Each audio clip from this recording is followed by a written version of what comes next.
ET11, novo ETF de Ethereum com dividendos sintéticos. Lembrando que esse vídeo aqui não é um reconhecimento de investimentos, então já comenta também se você gosta de Ethereum e também de dividendos sintéticos, porque aqui agora está chegando na B3 uma opção totalmente diferente e inédita aqui no mercado brasileiro, tá?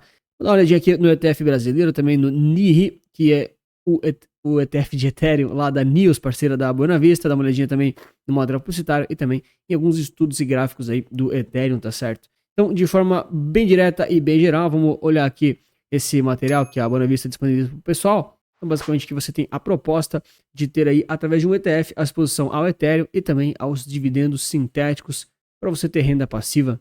Um pouquinho dos riscos, das vantagens aí e do que pode acontecer aqui com o produto, tá certo? Então, claro, eles vão falar um pouquinho sobre a indústria de ETFs aqui no Brasil. A gente sabe, enfim, se você não me conhece ainda, eu sou fã demais de ETFs, então eu acredito que o poder e a informação ficam na mão aí do investidor, né? Não das casas e também não da indústria convencional. Você tem acesso aí a estratégias muito inteligentes. O que você tem que saber fazer é analisar cada ETF para ver se ele tem aplicação para você ou não, tá certo? Muitas vezes a maioria dos ETFs não vai servir para você, mas é sempre bom conhecer uma opção nova, né? Então, basicamente, você tem aqui várias vantagens: alta liquidez, você tem aqui, né, a eficiência, transparência e diversificação dos ETFs. Sabe claramente o que você está comprando e não fica aí tão na mão de estratégias de alguém. Você tem que confiar na pessoa. Também fala um pouquinho sobre formadores de mercado, quem provê a liquidez para você poder sempre comprar e vender aí para entrar e sair do mercado. São algumas vantagens dos ETFs em si, tá? E aí eles falam efetivamente um pouquinho aqui do Ethereum. Bom, o Ethereum basicamente ele é a segunda cripto mais famosa, vamos dizer assim, tá? A gente pega aqui o CoinMarketCap, só para você ter um pouquinho de noção aqui do ecossistema cripto. A cripto com maior relevância aqui é o Bitcoin. Eu acredito muito que sempre vai ser, mas logo depois vem o ETH, né, que é o Ethereum, que é justamente aqui o tal do ecossistema aqui da nova economia digital, né, o maior, por enquanto pelo menos, tá certo? Então eles mostram aqui como a cripto, Ethereum em si, ela tem uma certa relevância, alguns dos detalhes de como é que ela funciona. Basicamente não é só um dinheiro digital, assim como o próprio Bitcoin sempre foi pioneiro nisso, né? Mas depois começaram a vir outra solução. Mas basicamente você tem aí uma plataforma para você programar aqui algumas aplicações e algumas coisas que podem realmente serem úteis na vida real, na economia real, através da utilidade de empresas, futuramente aí até talvez de entidades maiores, tá? A gente entra muito aqui no viés dos tais smart contracts. Então são contratos inteligentes entre duas partes, por exemplo, quem compra e quem vende, que pode fazer alguma coisa atrelada aí a algum pagamento ou até algum gatilho, tá? Eu não sou o maior especialista em cripto nessa parte. É claro, as aplicações são muito mais programáveis, né? Talvez uma ciência de programação, mas a ideia aqui que eles estão mostrando é que o ETH tem algumas utilidades e aplicações reais, tá? Assim como também tem outros concorrentes, tá? Solana, XRP, eu vou falar disso mais pro final, tá? Então, basicamente, aqui é um projeto de 2015, isso aqui foi feito por uma empresa, a gente sabe claramente quem que foi que fez, né? Tem vários memes do cara, inclusive, comenta aí se você já viu os memes do Vitalik, lá, o fundador aqui do ETH. Ele quis sair além do conceito da moeda digital, né? Ele quer aplicações internas, marketplace, jogos e contratos inteligentes. Então, ele quer criar esse computador mundial descentralizado, ou seja, não depende de banco, governo, corporação, e tem aqui uma arquitetura que busca se tornar um hub central do crescimento de várias tecnologias, tá? Então, basicamente, o Ethereum aqui acabou se tornando muito mais do que uma moeda digital, não dá para comprar ou para vender, em termos de, vou comprar um cafezinho na padaria com Ethereum. Hoje em dia não é mais muito essa discussão, né? Com Bitcoin a gente até pode discutir e tal, mas o Ethereum hoje em dia nem olha muito mais para isso, da mesma forma que o ouro também, ninguém vai na padaria comprar o café com ouro, né? Da mesma forma, até com Bitcoin já não se olha muito para isso, mas pro ETH mesmo, o pessoal questiona muito mais a questão do tipo, para que serve, o que dá para construir ali dentro, né? Então se tornou essa plataforma de inovação do universo cripto, e aí tem uma série aqui, ó, milhares de protocolos e empresas digitais. Ou seja, muitas vezes, para um serviço acontecer, para uma troca ser efetuada, para alguma coisa efetivamente trocar de mão, você consegue programar isso através aí de um protocolo, alguma linguagem de programação, vamos dizer assim. Estou tentando botar em termos mais genéricos, tá? Termos mais acessíveis aí para quem não é tanto assim do universo cripto, né? E você consegue usar aqui o ETH para facilitar isso de alguma forma.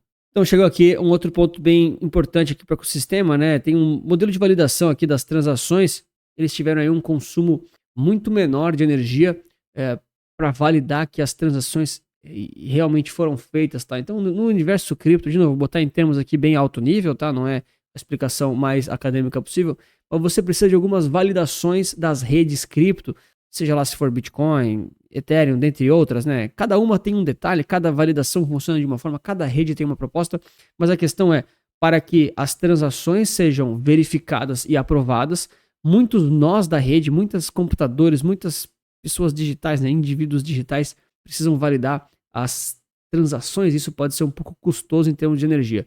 E aqui o ETH tem um baixo consumo de energia, o que torna ele, enfim, relativamente escalável e, enfim, aplicável de verdade. Não adianta você conseguir validar que as transações foram feitas se isso toma muita energia, muito custo computacional, muito calor, muita placa de vídeo, dentre esses detalhes, tá? E aí eles vêm aqui com esse detalhe. Bem interessante essa apresentação que a Bonavista fornece. Tem várias informações, por exemplo, que eu não sabia, tá? Não, assim, não dá para acompanhar tudo no mercado, né, pessoal? A gente acompanha aquilo que mais nos aplica, né? Eu olho muito mais o macro, né? As coisas a níveis gerais. Mas olha só, as principais stablecoins utilizam a rede do Ethereum como infraestrutura para emissão, liquidação e auditoria. Cara, stablecoins é um tema que até 2030, cara, isso aqui vai ser muito, muito falado. Eu acho que até o próprio BTG já negocia o SDT na própria plataforma, né? Ou seja, a gente começa a perceber como o ecossistema cripto, ele não é mais só uma moda digital, um meme. Eu gosto de fazer os memes, né, relacionados a cripto, acho engraçado. Mas ele começa a ter interesse real de muitas partes, tá? E de novo, não é, né, não quer dizer que o ETH é melhor que o Bitcoin ou que o ETH é melhor que a Solana. Cada uma tem uma proposta e muitas vezes você não consegue dar all-in numa única. A gente sempre vai usar o conceito da diversificação, acho que é a coisa mais inteligente que você consegue fazer. Aqui tem as principais pilares que eles usam, né? Então, smart contracts, que são esses contratos inteligentes aí, né? Então, transações relacionadas a protocolos. Depois vem o DeFi, né? Decentralized Finance. Tokenização, cara, tokenização é uma coisa que também, na minha opinião, vem muito, muito forte até 2030, por exemplo. Essa aqui é uma promessa que eu achava que já ia estar rodando muito mais, mas, por exemplo, a gente já vê aí diversos grandes bancos, corretoras, grandes varejistas, né, o mercado coin, sei lá, Genial Coin, né, tantas empresas aí já criando seus próprios tokens de negociação. Futuramente, milhas aéreas provavelmente vão ser negociadas em plataformas aí de blockchain relacionadas ao ecossistema cripto. Cara, isso aqui muitas vezes não chega aos olhos e ouvidos da população geral, tá? Mas é uma tecnologia que vai pegando cada vez mais a nossa economia real, tá? NFTs aqui também, já, enfim, que discutível um pouco na aplicação real disso aqui, mas beleza. Dentre várias outras vantagens aqui que eles explicam, tá? Aqui tem um detalhe bem interessante que o pessoal da Bonavista me falou em relação ao ecossistema do ETH, porque o market cap tá girando em torno aqui de 370 bilhões de dólares, tá certo? Então, o segundo maior criptoativo do mundo, ele tem essa plataforma da Web3, Web 1, Web 2 e Web 3 são conceitos um pouco aprofundados aí, mas beleza. Então tem uma demanda institucional, tokens diversos aí, tem vários bilhões de dólares rodando na plataforma, mas o que é interessante é que desses 370 bi de market cap, 34 já estão em ETFs. Assim, olha que interessante isso aqui, né? 10% praticamente, arredondar, né? Do market cap de ETFs, de ETH, já está em ETFs. Cara, é muita coisa, né? Sendo que os ETFs foram aprovados, de Ethereum foram aprovados há muito pouco tempo, né? A gente sempre fala, né? Pô, o Ethereum foi criado em 2015, o Bitcoin já tem desde 2000 e, sei lá, acho que é 2011 começou, né? Começou o projeto depois da crise de 2008, né? Mas foi lançado ali, enfim, já faz muito tempo. Mas do ETH especificamente, ele teve a liberação para que seja possível ter ETF disso faz muito pouco tempo. E dos 370 bi de market cap global, ou seja, todos os Ethereums de todo o mundo, que pode sim ter mais emissões, não é uma quantidade controlada, é uma empresa, não é o Satoshi Nakamoto que criou, é uma coisa diferente, mas de todo esse ecossistema aqui, 10% praticamente já está em ETFs, ou seja, é um ativo, né? É um ecossistema digital que ele já está muito ligado ao veículo ETFs, né? Que é o que realmente impulsiona tantas empresas serem compradas, tantos ativos, tantos criptoativos, que você tem uma camada de entrada muito fácil para qualquer fundo, para qualquer institucional, para as pessoas físicas que não querem comprar ETH, porque não conseguem assim por diante, né? É claro, aqui a Bonavista mais o o merchan, né, a tendência é aumentar e tá inclusive com produtos com propostas diferentes, como proventos mensais, né, que é a proposta deles aqui, tá? Então, de forma geral, aqui a gente ainda vê essa evolução da rede, quer pegar aqui grande parte da tokenização. Cara, eu acredito muito no mercado de tokenização, tá? Muito, muito mesmo. A questão assim de DeFi, smart contracts é super importante também, mas é um pouco mais difícil de mensurar, tá? Mas tokenização, cara, muito, muito relevante, na minha opinião. A gente vai ter aí, cara, um negócio violentíssimo nos próximos anos com empresas assumindo isso, né? Daqui a pouco vai ter um Resulta Coin para você poder transacionar dentro da plataforma alguma coisa. É tipo isso, sabe? Como já tem, cara, várias empresas que fazem isso. Você fala, Antônio, mas você está criando mais dinheiro do nada? De onde é que vem esse valor? Tem vantagens tributárias, fiscais, né? Moedas de troca em geral. O ponto todo não é você ficar tradando tokens de empresas, tá? Não é isso. Vai ser uma simples forma enfim, dos consumidores, das pessoas conseguirem aí estar envolvidos com as empresas, né? De forma até um pouquinho mais fácil, se for para pensar.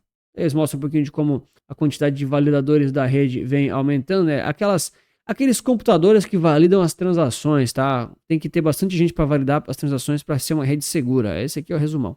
E depois eles mostram aqui um pouquinho de como é que está a divisão em relação ao ETH, ao Bitcoin e às outras criptos em termos de market cap de todo o sistema cripto, tá? Isso aqui é bem legal mostrar porque a gente pega aqui, por exemplo, bem no início, né, aqui do estudo, próximo aqui de 2013, né, ok?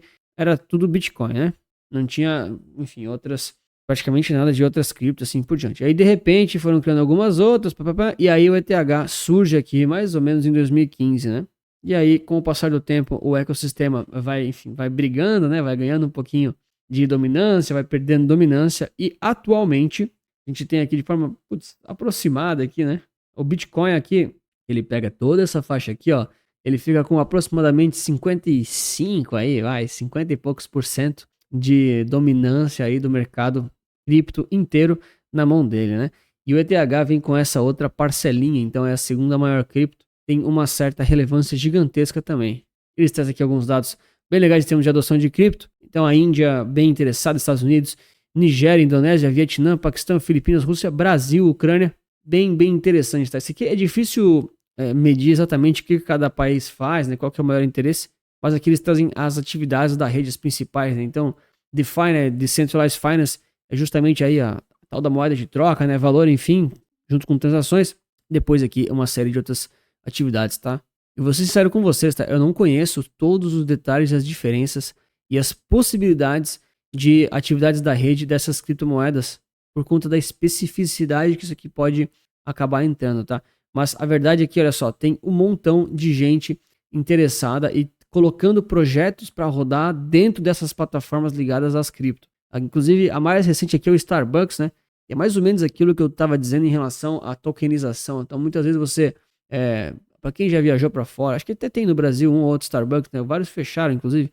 Mas, por exemplo, se você está num programa de rewards aí, né? De recompensas de cliente frequente aí do Starbucks, muitas vezes as vantagens e os pontos que você está recebendo lá por conta aí das compras que você vai fazendo, roda numa blockchain ou numa estrutura de Ethereum, por exemplo, tá? Porque dá trabalho ter essas estruturas, né? Não é tão simples assim. É claro, aí tem outras empresas não tão famosas quanto Starbucks, mas a ideia que eles estão passando aqui é que o ecossistema de ETH vem crescendo bastante. E aí eles trazem aqui a solução deles, né? Para, enfim, serem inovadores, trazendo aqui um pouquinho do ETH11, e traz aqui mais ou menos a mesma ideia dos outros ETFs que ele já tem, né? Inclusive também parecido aqui com o Coin11. Então, basicamente eles querem conectar você ao ativo de infraestrutura da nova economia digital com os proventos mensais. Então eles dão aqui algumas vantagens, né? De novo, economia digital em rápido crescimento, exposição à inovação global, tem uma alta demanda estrutural, aquelas soluções todas para usar o ecossistema deles. Você tem aqui a descorrelação com ativos tradicionais, né? Então o ETH ele não é totalmente correlacionado com a bolsa, com o S&P, com o VT, com o Ibovespa, enfim. Uma parte aqui dos tokens é queimado na hora das transações, isso aqui é complexo para explicar. E aí você tem um acesso simplificado a um ativo relativamente complexo. Isso aqui é verdade, né? Eu acho que os ETFs têm esse papel, independente se é ETH, independente se é com provento, sem provento. O ETF ele facilita muito o investidor a se expor a esses mercados um pouquinho mais complicados, né? Anthony, not your keys, not your coins, né? Tem essa frase. Eu entendo, eu acho que é verdade. Por exemplo, muita gente que quer fazer autocustódia, eu acho interessante, acho que dá para fazer, independente da cripto, né? Só que dá trabalho, né? Por exemplo, se você, acho que foi o Bruno Perini que deu esse exemplo, né? Se você tá fazendo autocustódia de alguma cripto ou Bitcoin na enchente que ocorreu no Rio Grande do Sul recentemente, cara, você perdeu lá o pendrive, não lembro das palavras, levaram embora a minha tábua de alumínio, né? Que o pessoal coloca as palavras. Cara, a sua autocustódia, infelizmente, se foi. Então tem que tomar um certo cuidado, né? Ah, Anthony, tem forma de tomar cuidado? Tem formas, mas não é todo mundo que vai conseguir ter a clareza para fazer autocustódia, né? Então o ETF ajuda muito. A grande massa não consegue. É a mesma coisa com o stock picking, né? Eu me incluo no stock picking aqui. Não consigo fazer aqui escolhas e gestão de 10 mil empresas, como por exemplo o VT faz. Não consigo fazer na mão como pessoa física, tá? Então o ETF ele vem para ajudar nesse sentido. E eles trazem aqui um pouquinho das informações do ETF, né? ET11 basicamente está pegando aqui 0,98 de taxa global, né? A Buena Vista, como tem a parceria com a News, eles conseguem aqui indiretamente uma redução aqui nas taxas, não tem um somatório. E aqui você tem as tributações, né, pessoal? Eu sempre falo, né? Os ETFs aqui de dividendos sintéticos, ou que pagam dividendos, eles também têm seus riscos, também têm seu uso bem específico. Sempre alerto isso nos vídeos, sempre falo dos detalhes. Então, basicamente, você tem aqui os 15% de retenção ainda do imposto de renda na fonte em relação aos dividendos, aos proventos que eles pagam, ou seja, dos dividendos que o produto vai pagar, você vai pagar 15% de imposto de renda na fonte, vai reter na fonte, e se você vender as cotas, vai ter 15% aqui de imposto de renda via DARF, né? Então, padrão aqui de todas, enfim, os outros ETFs também funcionam dessa forma, né? E eles têm aqui uma meta de dividend yield de 30% ao ano.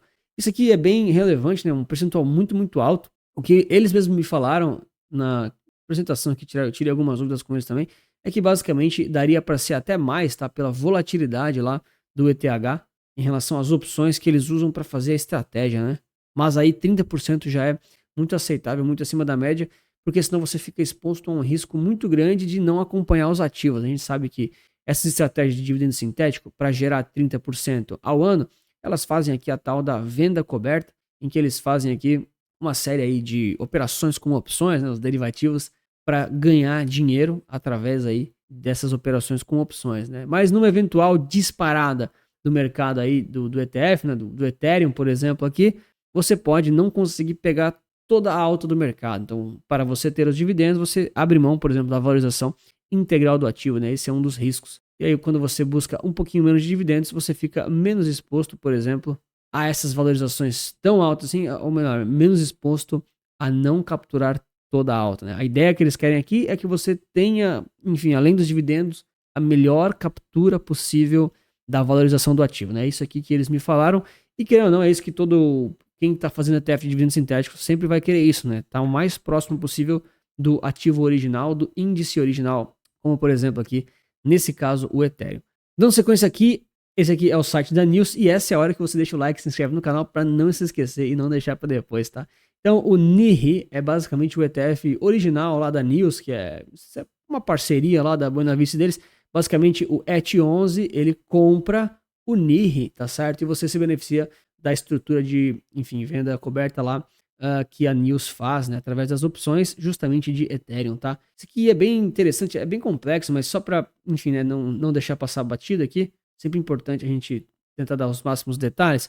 A ideia aqui é do NIRI, né, que é o ET11 versão americana, é justamente distribuir aqui renda mensal sendo gerada por essas vendas cobertas de opções através aqui dessas opções de futuros de Ethereum, tá? Então, realmente é ligado à volatilidade aí do ETH, tá certo? Aqui o ETF ainda nem foi lançado, tá? Ele ainda vai ser lançado. Aqui a data prevista é dia 16/12, tô gravando aqui no sábado, dia 13 aí, para quem achava que era folga, então não tem tanta informação assim, mas a taxa global vai girar em torno aqui de 0,98%, tá? Então, a ideia do ETF é justamente estar exposto aí ao Ethereum e também ao dólar, então você vai receber o câmbio junto, né?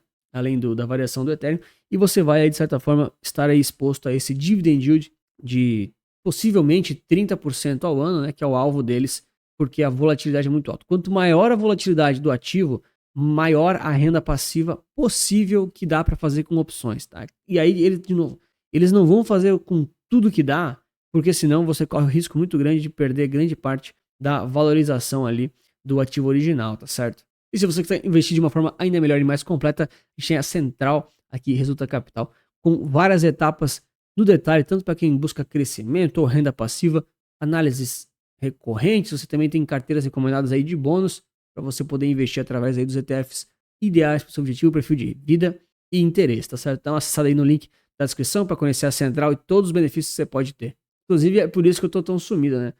O pessoal da Central entrou em peso aí, recentemente também tomando um certo tempo, dando atenção pra galera, mas em breve estarei mais presente aí no YouTube, tá? Fiquem tranquilos que tá tudo certo. Então só para botar na tela aqui, esse aqui é o NIRI, o ETF original lá do, enfim, que gera renda passiva, ele tem poucos dias, tá? Então não dá para considerar isso aqui como uma performance relevante, né? Então não tem muita análise para fazer. Vou deixar aqui bem rapidamente só o ETH-USD vezes o USD-BRL para a gente olhar aqui como se fosse o Ethereum em reais. Eu vou adicionar aqui também alguns ativos, tá? Vou deixar o IVVB11 como se fosse o S&P em reais também e vou deixar aqui o BTC-USD vezes o USD-BRL como comparação, tá? E aí, por último, vou deixar aqui ainda o ROC e vou deixar o Correlation Coefficient, que é o índice que faz a correlação entre os ativos. Tá puxando então o ETH-USD, vou pegar aqui, ó, BTC-USD vezes o USD-BRL. Se você não está entendendo nada do que eu estou fazendo, fica tranquilo, eu vou te explicar o resultado final, tá? Mas se você quiser entender como fazer essas análises, tem lá na Central todo o passo a passo para quem quer aprender a fazer sozinho, né? E não depender de mim. Então, basicamente, aqui deixando um gráfico semanal. O que a gente tem aqui então, né? Qual que é a ideia disso aqui? Então, basicamente, o primeiro passo aqui que a gente deve olhar, tirar o zoom aqui do gráfico, né? Pegar aqui deixar aqui 2017 mais ou menos, só com uma janela recente, tá? O que a gente percebe? O ETH, ele não teve toda a mesma valorização que o BTC nesse mesmo período, tá? Então, aqui já tem um certo detalhe aqui sobre o Ethereum em si, não tô nem falando do ETF. Por quê? Porque a gente não tem acesso exatamente ao ETH11 simulado, né? Não dá para simular as opções no passado, elas não existiam, né? Não existia a opção de Ethereum, tá? Então, não dá para simular, mas a gente pode dar uma olhadinha de leve aqui em relação ao Ethereum de forma geral, para ver um pouquinho da relação que ele tem com os outros, né, com o Bitcoin. Vou botar aqui o total também, total vezes o USD-BRL, que é a média geral do mercado cripto em reais, né? Então a gente pode ver um pouquinho dessa relação aqui, tá? E também da bolsa aqui, que é o IVVB11, por exemplo, rendeu muito menos. Qual que é a ideia aqui? Não vou me aprofundar assim nessa análise, porque, de novo, não é exatamente o ETH, mas o que eu queria mostrar para vocês, né? Primeiro ponto aqui em relação à correlação, tá? A gente já viu aqui que em relação à bolsa, o IVVB11, por exemplo, ele tem um pouquinho de correlação, mas não é tão direta, e também a amplitude aqui dos movimentos é gritantemente diferente, né? Ou seja, se você está exposto a cripto, você já tem que esperar uma certa volatilidade bem alta, né? Inclusive, esse foi um dos erros que eu mais vi recentemente com o pessoal que investe em Coin11, né? Se você está assistindo até aqui, imagino que você também, você gosta muito de dividendos sintéticos, enfim, você também deve estar exposto aí, talvez, ao Coin11 ou também a outros, enfim, ETFs dessa estratégia, mas aqui o alerta de sempre é, poxa, não é porque paga tanto dividendo que ele só sobe, ele paga bastante dividendo porque ele é muito volátil, e os ativos muito voláteis muitas vezes têm grandes quedas, inclusive o Bitcoin, inclusive o ETH, inclusive aqui o Total Market Cap, que seria como se fosse, assim, bem arredondadamente, o hash 11 da vida, né? Uma média geral do mercado cripto, tá certo? Então, qual que é a ideia aqui que eu quero mostrar para vocês, né? Primeiro ponto, volatilidade. Cuidado quando vocês compram ativos cripto com um percentual muito alto na carteira. Ah, Antônio, mas paga muito dividendo. Pessoal, o dividendo sai da cota, né? De certa forma, você está recebendo isso num bolso, você vai ter que reinvestir uma parte, ou você vai usar na sua vida real, que é o melhor caso, né? Por conta aí do imposto de renda, é praticamente uma venda forçada. Então você precisa estar atento que os dividendos, por mais que eles sejam altos, eles têm aí o risco da volatilidade. Eles têm o risco, por exemplo, o ativo caiu 50%, por exemplo. Em várias vezes o Ethereum já caiu 50%. Né? Aqui, por exemplo, é o gráfico, né? Vou puxar ele até esse fundão aqui embaixo, cara, caiu 83 aqui numa janela bem específica. Então é importante estar ciente aqui dos riscos de volatilidade do mercado cripto, tá bom? Da mesma forma que com Coin11 também existe isso. Segundo ponto, tá? Existe uma descorrelação do Ethereum com, por exemplo, a renda fixa brasileira, americana, dólar, bolsas no geral, né? Mas, por exemplo, se você já tem bastante Coin11, ele tem uma certa descorrelação em alguns momentos, né? Janelas, mas ainda assim, boa parte do momento eles têm correlação positiva, tá? Então deixei aqui, ó, o CC aqui é Correlation Coefficient, é o coeficiente de correlação. Ele vai de 1 até 0 até -1. Sempre que ele está em 1, que é o caso aqui de cima, quer dizer que eles estão indo para o mesmo lado. Os ativos andam para cima juntos, para baixo juntos, para o lado juntos. Se eles estão no -1, um sobe, outro cai. Um cai, outro sobe, eles vão para o lado oposto. Se eles estão em 0, não tem correlação.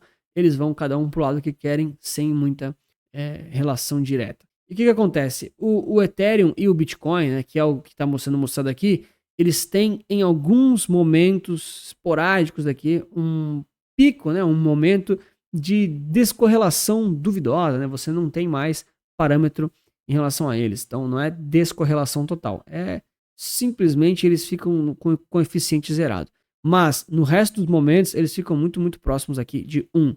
Tá? 0,89, 0,9, 0,80 e assim por diante. O que isso quer dizer? Quer dizer que o Bitcoin e o Ethereum, em vários momentos, vão para o mesmo lado. Vários momentos mesmo. Então, se você já tem Coin 11, se você já tem Bitcoin, se você já tem outras cripto, você tem que tomar um cuidado para não ficar sobrepondo ativos que têm a mesma classe e que são muito correlacionados. Tá? Esse alerta é importante, porque senão você vai falar, pô, comprei os dois, descorrelacionando, diversifiquei. Cara, você diversificou, né, de certa forma, ok? Mas eles ainda assim são correlacionados, então tem que tomar um certo cuidado, porque se eles caírem, eles provavelmente caem juntos. Outro ponto. Ah, Anthony, por que então eles não fizeram um Hash 11 com dividendos sintéticos, né? Talvez um dia venha isso, não sei, fica aí a dúvida para Buena Vista, né, para News, enfim, para outros concorrentes também. Concorrência é sempre bom, né? Mas aqui, pelo que eu entendo, lá nos Estados Unidos só tem opções de Bitcoin e também de Ethereum suficientemente líquidas para fazer a venda coberta. Então ainda tem Solana, tem XRP, outras cripto, né? Por que eles não fazem ETF disso? Talvez um dia façam, mas nesse momento talvez não tenham opções líquidas o suficiente para fazer venda coberta e gerar o dividendo sintético, né? E aí você pode muitas vezes fazer essa exposição de outra forma e fazer vendas manuais aí, se esse for o seu objetivo, tá? Por fim, vou mostrar aqui só bem brevemente mesmo o ROC aqui de 50 períodos da semana. Isso aqui é como se fosse uma janela móvel de um ano, tá, cara?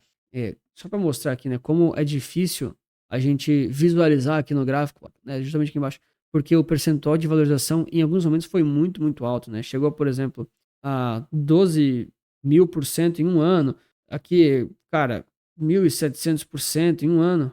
E assim por diante, tá? Em outros momentos aqui, bem mais recentes agora, né? Olhando janelas mais recentes, chegou a 123% em um ano, mas também teve os drawdowns aí relevantes, né? Menos 70, menos 39, menos 40, menos 38 também. Então aqui o que eu quero mostrar para vocês?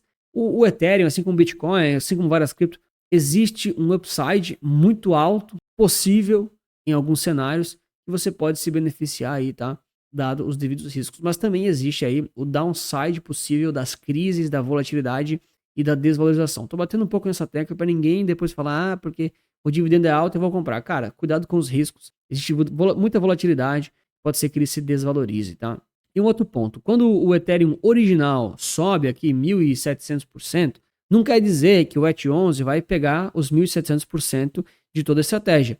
Tá? Já falei isso no Coin 11 diversas vezes, né? A gente tem que ser o mais transparente aqui. O próprio Renato, lá da Buena Vista, no Resulta Cash, que ele veio com a gente, né? Obrigado novamente, Renato, pela contribuição. Ele falou, Anthony, os ativos de dividendo sintético não foram feitos para copiarem e seguirem exatamente os originais. Em determinados momentos, eles vão destoar um pouquinho, são objetivos diferentes. Então, se você está vendo aqui, subiu 1.700%, muitas vezes, né, o ET11, se já existisse, não subiria 1.700%.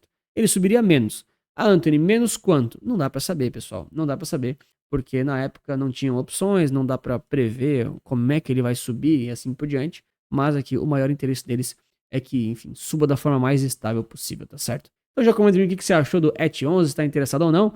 Cuida muito com os primeiros dias de lançamento, eu sempre falo isso também. É legal você, se você realmente está interessado, né? Se você realmente precisa da renda passiva, já está com uma idade muito avançada e muito dinheiro, na minha opinião, os pouquíssimos casos que realmente faz sentido ter ETFs de dividendos sintéticos, você então pode observar aqui o ETF, dar uma estudada, mas a gente sempre aconselha a esperar um pouquinho para não sair comprando no início, né? Às vezes, quando ele lança de imediato, existem alguns spreads no book, você tem que cuidar com o market maker ainda começando a trabalhar, o ativo pegando liga, e você não precisa comprar urgente aí nenhum ETF, tá? De nenhuma casa. No mercado financeiro a gente tem que fazer as coisas com estratégia, né? Urgência é com SAMU, bombeiro e polícia, tá certo? A gente vai acompanhar de perto aqui o ET11 e já comenta pra mim o que você achou aqui da estratégia deles. Se você não gosta de dividendos sintéticos, mas quer uma forma para investir no mundo todo que não paga dividendos, mas também não inclui os Estados Unidos, a gente tem o GXUS11, também um ETF muito recente, com uma proposta bem diferente. Vou te mostrar e falar mais dele nesse vídeo aqui. Um grande abraço, muito obrigado pela sua inscrição, seu like, lembre sempre que investir certo resulta capital.